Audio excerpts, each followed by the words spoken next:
दोस्तों बहुत बहुत स्वागत है आप सभी का एक बार फिर से। जी हाँ दोस्तों, आज पूरे दिन की कई महत्वपूर्ण और बड़ी खबरें निकलकर सामने आ रही हैं। जानेंगे सभी खबरों को विस्तार से। तो दोस्तों खबरों में आगे बढ़ने से पहले वीडियो को एक प्यार भरा लाइक जरूर कर दें और ताजा खबरों को जानने के लिए चैनल को सब्सक्राइब भी जरूर कर लें। तो देखते हैं पहली बड़ी खबर क्या निकल कर आ रही है।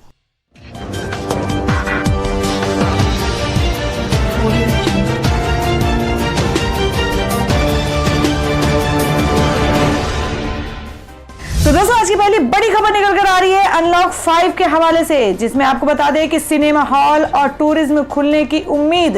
जाने 1 अक्टूबर से क्या क्या छूट दे सकती है सरकार। जी हां, आपको बता दें कि कोरोना संकट के बीच राष्ट्रव्यापी अनलॉक के चौथे चरण की समय सीमा 30 सितंबर को खत्म हो रही है। अब 1 अक्टूबर से अनलॉक 5 की शुरुआत होने जा रही है। केंद्र सरकार अनलॉक 5 के तहत दी जाने वाली छूट को लेकर आज गाइडलाइन जारी कर चुकी है। 1 अक्टूबर से देश में क्या खुलेगा और क्या नहीं खुलेगा, इसको लेकर अटकलें तेज हो गई हैं। आपको बता दें कि सिनेमा हॉल खुलने की मिल सकती है छूट। 25 मार्च से देश भर के सिनेमा हॉल बंद हैं। 1 अक्टूबर से केंद्र सरकार पूरे देश के सिनेमा हॉल सावधानी के साथ खोलने जाने की इजाजत दे सकती है। हालांकि पश्चिम बंगाल की मुख्यमंत्री ममता बनर्जी ने राज्य में सभी सिनेमा हॉल नृत्य, गायन और मैजिक शो 1 अक्टूबर से शुरू करने की इजाजत दे दी है, लेकिन इसमें 50 से ज्यादा लोग शामिल नहीं हो सकते। ये इजाजत सोशल डिस्टेंसिंग, मास्क पहनने और कोविड-19 से बचने के लिए दूसरी शर्तों के साथ दी जाएगी। राज्य में सभी सिनेमा हॉल, थिएटर कोविड-19 के चलते मार्च में लगाए गए लॉकडाउन के कारण बंद कर दिए गए थे। और वहीं अगली खबर बता दें कि पीएम मोदी का विपक्ष पर एक और हमला।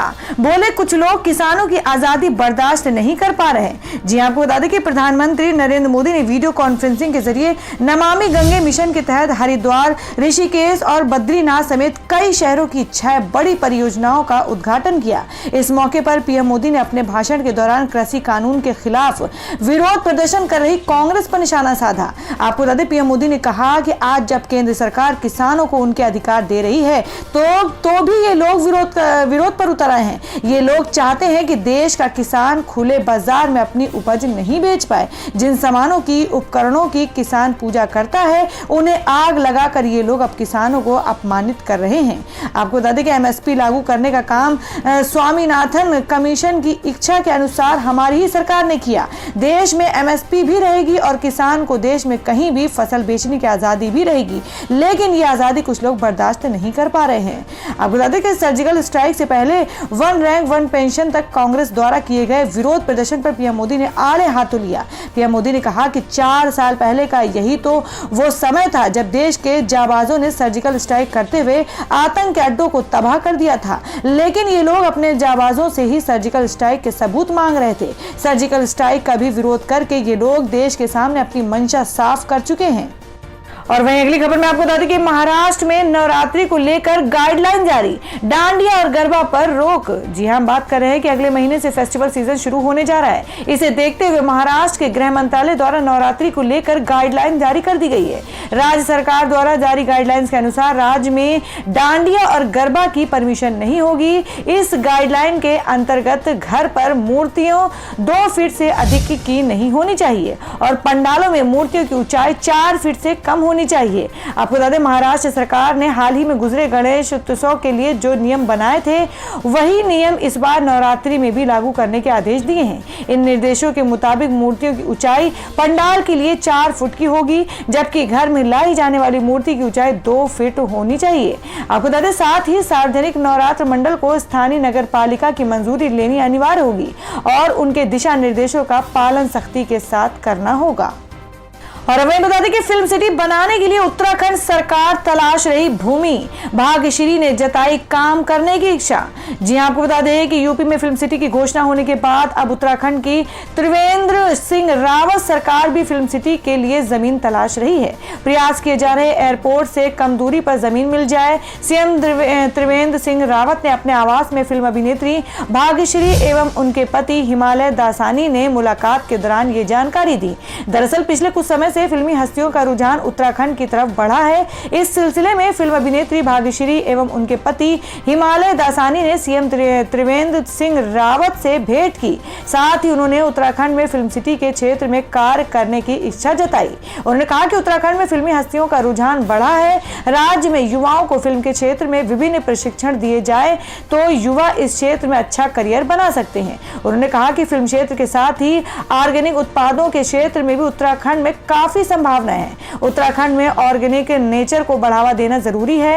ऑर्गेनिक उत्पादों की डिमांड बहुत अधिक है। सीएम त्रिवेंद्र सिंह रावत ने कहा कि उत्तराखंड में फिल्म सिटी बनाने के लिए भूमि तलाशी जा रही है। फिल्म सिटी के लिए भूमि अधिक चाहिए एवं इसके लिए स्थान भी एयरपोर्ट से कम दूरी पर तलाशने के प्रयास किए जा रहे हैं। उत्तराखंड के युवाओं को सही दिशा देने की जरूरत है। यदि उन्हें यहाँ पर फिल्म के क्षेत्र में प्रशिक्षण मिलता है तो वे इस क्षेत्र में अच्छा भविष्य बना सकते हैं। उत्तराखंड में फिल्म सिटी बनने से लोगों की आर्थिकी में भी सुधार होगा।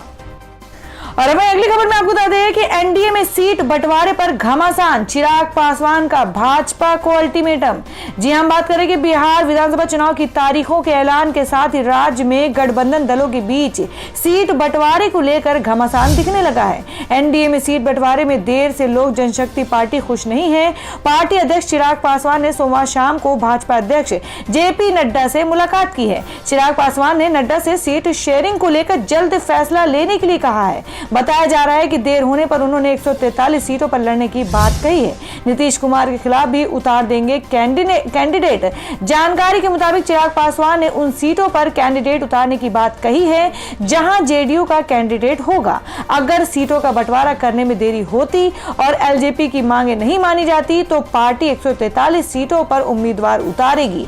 चिराग ने कहा कि अगर नीतीश कुमार चुनाव लड़ते हैं तो उनके खिलाफ भी एलजेपी अपना उम्मीदवार उतार सकती है। और दोस्तों में अगली खबर निकल कर आ रही है। आपको बता दें कि सुशांत केस से जुड़ा सलमान खान के भाई का नाम एक्टर ने दर्ज कराया मुकदमा। जी हां, आपको बता दें कि सुशांत सिंह राजपूत मौत मामले में सोशल मीडिया पर कई बॉलीवुड हस्तियों के खिलाफ पोस्ट लिखी गई हैं। सोशल मीडिया पर लगातार की जा रही पोस्ट से परेशान होकर बॉलीवुड एक्टर अरबाज खान ने मानहानि का मामला दर्ज करवाया है। एक्टर ने कुछ ज्ञात और अज्ञात सोशल मीडिया उपयोगकर्ताओं के खिलाफ मानहानि का मुकदमा दायर किया है, जिसमें पोस्ट और ऑनलाइन वीडियो के जरिए उन्हें बदनाम करने का आरोप लगाया गया है। आपको बता दें कि दरअसल सोशल मीडिया पर कोई यूजर्स ने दिशा सालियान और सुशांत सिंह राजपूत की मौतों के अरबाज खान की भूमिका होने की बात कही थी।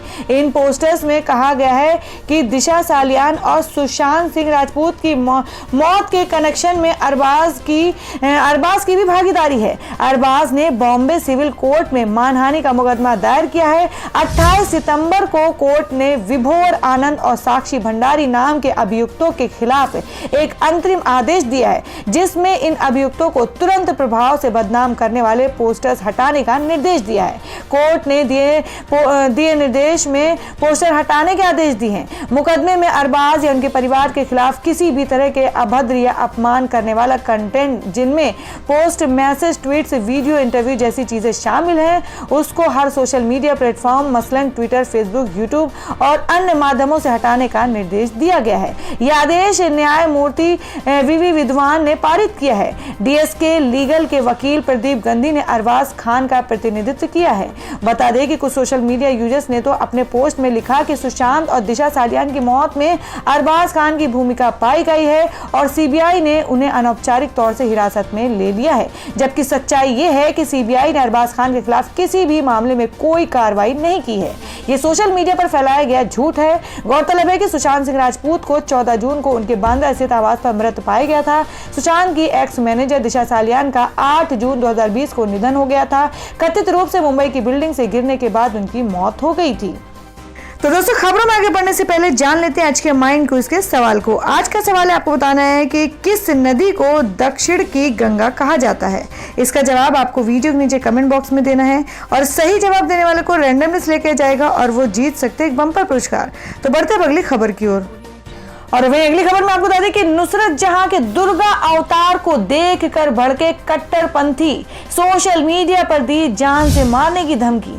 जी हां, आपको बता दें कि टीएमसी सांसद और बंगाली अभिनेत्री नुसरत जहां इस वक्त सोशल मीडिया पर काफी ट्रोल हो रही हैं। वजह है उनकी इंस्टाग्राम पोस्ट।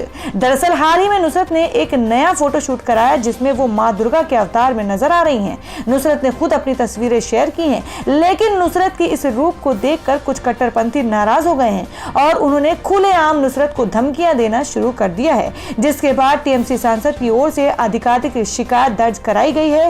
वो खुद अभी लंदन में है। ऐसे में विदेश मंत्रालय और बंगाल सरकार से सुरक्षा मांगी गई है। नुसरत जहां को देवी दुर्गा अवतार में देखकर लोग भड़क गए हैं और कुछ लोग तो नुसरत को जान से मारने तक की बात कर रहे हैं। मालूम हो कि तस्वीर में नुसरत जहां हाथ में त्रिशूल पकड़े मां दुर्गा के रूप में नजर आ रही हैं। और वहीं अगली बड़ी खबर बता दें कि सब्जी बेच रहे बालिका वधू सीरियल के डायरेक्टर अनूप सोनी बोले बेहद दुखद, अकाउंट डिटेल पता करने की कोशिशें जारी। जी हम बात करें कि कोरोना वायरस महामारी और उसके बाद लगाए गए लॉकडाउन ने अर्थव्यवस्था को बुरी तरह से प्रभावित किया है। करोड़ों की संख्या में लोग बेरोजगार हो गए, कम धंधे ठप पड़ गए। इसका असर मनोरंजन इंडस्ट्री पर भी पड़ा। टेलीविजन के मशहूर सीरियल बालिका वधू के डायरेक्टर राम वृक्ष गौड़ ने अपने परिवार का पेट पालने के लिए सब्जी बेचकर गुजारा करना पड़ रहा है। अभी वे आजमगढ़ जिले में सब्जी बेच रहे हैं। ऐसा कहा जा रहा है कि वे एक भोजपुरी फिल्म के लिए काम करने वाले थे और इसके बाद हिंदी फिल्म के लिए भी काम करना था, लेकिन तभी महामारी शुरू हो गई। डायरेक्टर के सब्जी बेचे जाने की खबर ऑनलाइन में भी काफी वायरल हुई है, जिस पर बालिका वधू शो के लीड कलाकार अनूप सोनी ने भी प्रतिक्रिया दी है। उन्होंने एक न्यूज आर्टिकल पर कमेंट करते हुए कहा कि ये काफी दुखद है। हमारी बालिका वधू टीम को इसका पता चल गया है और हमने मदद करने के लिए उनसे संपर्क किया है। न्यूज़ 18 की रिपोर्ट के अनुसार अनूप सोनी का कहना है कि वास्तव में बहुत सारे लोग उन्हें नहीं जानते थे क्योंकि वे दूसरी यूनिट के डायरेक्टर के तौर पर काम कर रहे थे। बालिका वधू टीम से मुझे इतना पता चला है कि वे इनके अकाउंट डिटेल पता करने की कोशिश कर रहे हैं। और दोस्तों अगली बड़ी खबर बता दें जो कि मुकेश अंबानी को लेकर आ रही है कि लकी साबित हुआ उनके लिए लॉकडाउन, हर घंटे कमाए 90 करोड़ रुपए। जी हम बात करें कि कोरोना को काबू में रखने के लिए मार्च में लगाए गए लॉकडाउन की शुरुआत से एशिया के सबसे अमीर व्यक्ति और मार्केट कैपिटल के लिहाज से देश की सबसे बड़ी कंपनी रिलायंस इंडस्ट्रीज के चेयरमैन मुकेश अंबानी हर घंटे 90 करोड़ रुपए कमा रहे हैं। IIFL wealth Hurun India rich list 2020 के अनुसार अंबानी लगातार 9वें वर्ष भारत के सबसे अमीर व्यक्ति रहे हैं। उनकी संपत्ति 2.77 लाख करोड़ रुपए बढ़कर 6.58 लाख करोड़ रुपए हो गई है। अमेरिका की private equity firm silver lake के रिलायंस रिटेल में 7,500 करोड़ रुपए के निवेश के 2 दिनों बाद ये नई रैंकिंग सामने आई है। 75,000 करोड़ रुपए की इस डील के आधार पर रिलायंस रिटेल की ही वैल्यू 4.21 लाख करोड़ रुपए है।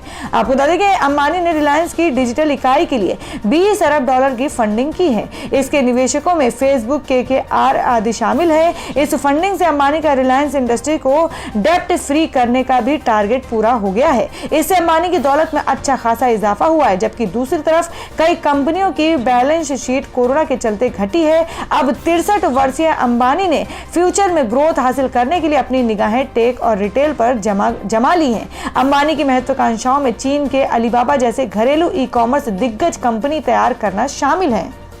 और वहीं अगली खबर बता दें कि सचिन पायलट का मोदी सरकार पर तंज। कहा जब अपनी मंत्री को समझा नहीं पाए तो किसानों को क्या समझाएंगे। जी हम बात कर रहे हैं कि नए कृषि कानूनों को लेकर सत्तारूढ़ दल भाजपा पर विपक्षी दल हमलावर है। देश भर में इस कानून के खिलाफ किसानों समेत कई राजनीतिक पार्टियों का प्रदर्शन जारी है। इस बीच कांग्रेस नेता सचिन पायलट ने मोदी सरकार को आड़े हाथों लिया है। उन्होंने तंज कसते हुए कहा कि कृषि कानून को लेकर जब आप अपनी मंत्री को नहीं समझा पाए तो किसानों को क्या समझा पाएंगे। सचिन पायलट ने सवालिया लहजे में कहा कि इस कानून की मांग किसने की थी। या तो किसान कहते हैं कि हमारी ये मांग है तो आप उसकी मांग को पूरा करते। जब आप अकाली दल की कैबिनेट मंत्री को समझा नहीं पाए, आप किसानों को क्या समझा पाएंगे। कांग्रेस नेता ने राज्यसभा में बिल पारित होने की प्रक्रिया पर भी सवाल खड़े किए हैं। उन्होंने कहा कि राज्यसभा में बिल पारित करते हुए जिस प्रक्रिया का पालन किया गया उससे पता चलता है कि केंद्र सरकार के पास बहुमत नहीं था। जब राज्यसभा में वोटरों का विभाजन गंगा गया तब उप सभापति ने इसे अनसुना कर जबरदस्ती से बिल पारित करवाया। गौरतलब है कि कांग्रेस और कई अन्य विपक्षी दल मोदी सरकार द्वारा बनाए गए 3 कृषि क्षेत्र के कानूनों का विरोध कर रहे हैं। उनका आरोप है कि ये किसान विरोधी उपाय है और कृषि क्षेत्र को नष्ट करेंगे। हालांकि सरकार ने जोर देकर कहा है कि नए कानून किसानों को बिचौलिए के चंगुल में मुक्त करेंगे और उन्हें अपनी उपज को कहीं भी बेचने की अनुमति देंगे जहां वे उचित मूल्य चाहते हैं।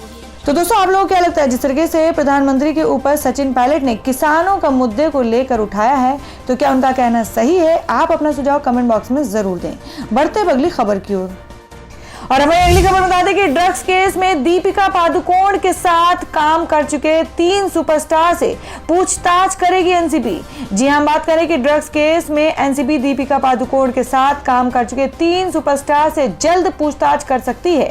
इन अभिनेताओं के नाम एस, आर और ए से शुरू होते हैं। तीनों स्टार का नाम कथित तौर पर प्रोड्यूसर क्षितिज रवि प्रसाद ने लिया है। सूत्रों के मुताबिक ए नाम से शुरू होने वाला अभिनेता ड्रग्स लेता भी था और संपर्क वाले लोगों को ड्रग्स देता भी था। ए नाम के सुपरस्टार का नाम क्रिकेटर से भी जुड़ा है। सूत्रों के मुताबिक तीनों अभिनेताओं को जल्द ही समन भेजा जाएगा। बता दें कि ड्रग्स केस में 26 सितंबर को एनसीबी ने अभिनेत्री दीपिका पादुकोण, श्रद्धा कपूर और सारा अली खान के बयान को दर्ज किए थे। और वहीं अगली खबर बता दें कि मुंबई में बिना मास्क बाहर निकलने पर लगेगा जुर्माना। बीएमसी ने कोरोना को लेकर नए नियम जारी किए हैं। जी हां, आपको बता दें कि कोरोना संक्रमण के बढ़ते मामलों को लेकर मुंबई में बीएमसी ने नए नियम जारी किए हैं। मुंबई के किसी भी मॉल, दुकान, रेस्टोरेंट, दफ्तर, बस, टैक्सी, रिक्शा में बिना मास्क के एंट्री नहीं दी जाएगी। सड़कों पर बिना मास्क घूमने वालों पर बीएमसी ने 200 रुपए का जुर्माना तय किया है। सभी सार्वजनिक स्थानों, दुकानों, दफ्तरों और होटलों में नो मास्क नो एंट्री की तख्ती लगाना अनिवार्य होगा। ऐसा नहीं करने पर मालिक और ग्राहक दोनों पर बीएमसी कार्रवाई करेगी। बता दें कि महाराष्ट्र कोरोना के मामले में सबसे बुरी तरह प्रभावित राज्य है। अकेले महाराष्ट्र में 13 लाख से अधिक मामले सामने आ चुके हैं। महाराष्ट्र में कोरोना संक्रमण के कारण अब तक के 35,751 लोगों की जान जा चुकी है। महाराष्ट्र में कोरोना का संक्रमण सभी जिलों में फैल चुका है। खासकर मुंबई, ठाणे, पुणे, औरंगाबाद, नासिक, रायगढ़, पालघर, सोलापुर और जलगांव जैसे इलाके सबसे अधिक प्रभावित हैं। और हमें अगली खबर बता दें कि पायल घोष ने की महाराष्ट्र के राज्यपाल से मुलाकात, अनुराग कश्यप के खिलाफ कार्रवाई की अपील की।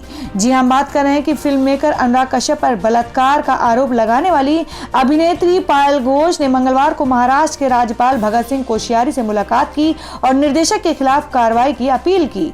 राजभवन ने ट्वीट किया, केंद्रीय सामाजिक न्याय एवं अधिकारिता राज्य मंत्री रामदास अठावले के साथ अभिनेत्री पायल घोष ने राज्यपाल भगत सिंह कोश्यारी से राजभवन में मुलाकात की। घोष ने सोमवार को Republican party of India RPI के अध्यक्ष अठावले के साथ संयुक्त प्रेस कॉन्फ्रेंस भी की थी और कश्यप की गिरफ्तारी की मांग की थी। बता दें कि अभिनेत्री ने कश्यप पर 7 साल पहले उनके साथ बलात्कार करने का आरोप लगाया है। तो दोस्तों, खबरों में आगे बढ़ने से पहले एक बार फिर से आपको याद दिला दें कि अगर आपने अभी तक हमारी वीडियो को लाइक नहीं किया तो जल्दी से वीडियो को लाइक कर दें, क्योंकि आपका एक लाइक हमारे लिए बहुत ही महत्वपूर्ण होता है। और अगर आप हमारे चैनल पर नए हैं तो चैनल को जरूर सब्सक्राइब कर लें और बेल के बटन को भी जरूर हिट कर दें। और हमारी पूरी न्यूज़ को जानने के लिए वीडियो को लास्ट तक जरूर देखें। बढ़ते हैं अगली खबर की ओर। और दोस्तों, अब अगली खबर में जान लेते हैं क्या है देश भर में मौसम के हालात। असम में बाढ़ से हालात बिगड़े, उत्तर भारत के कई हिस्सों से मानसून की वापसी शुरू। जी आपको बता दें कि असम में बाढ़ से बस्तियों के हालात और बिगड़ गए हैं। राज्य के 13 जिलों में 3.18 लाख लोग बाढ़ की चपेट में आ गए हैं। कई लोगों की जान भी चली गई है। और वहीं दक्षिण पश्चिमी मानसून वापसी के सामान्य तारीख के 11 दिन बाद सोमवार को पश्चिमी राजस्थान और पंजाब के कुछ हिस्सों से वापस चला गया। असम राज्य आपदा प्रबंधन प्राधिकरण के अधिकारी ने कहा कि कोविड-19 संकट के बीच तीसरी बार बाढ़ आई है। इससे 13 जिलों के 390 गांवों में 13,500 हेक्टेयर में लगी फसल डूब गई है। उन्होंने कहा कि नागांव जिले में एक व्यक्ति की मौत हो गई है और धेमाजी जिले में एक व्यक्ति लापता है। राज्य में इस साल बाढ़ से अब तक 119 लोगों की जान जा चुकी है। तो दोस्तों, ये थी अब तक की सभी बड़ी खबरों की अपडेट्स। टुडे ब्रेकिंग न्यूज और लेटेस्ट खबरों को देखने के लिए हमारे चैनल को सब्सक्राइब जरूर कर लें, वीडियो को लाइक और शेयर भी जरूर कर दें अपने दोस्तों और रिलेटिव्स के साथ। तो दोस्तों, फिर मिलेंगे काम की खबरों और सरकारी योजनाओं की एक और नई वीडियो के साथ। तब तक के लिए धन्यवाद दोस्तों।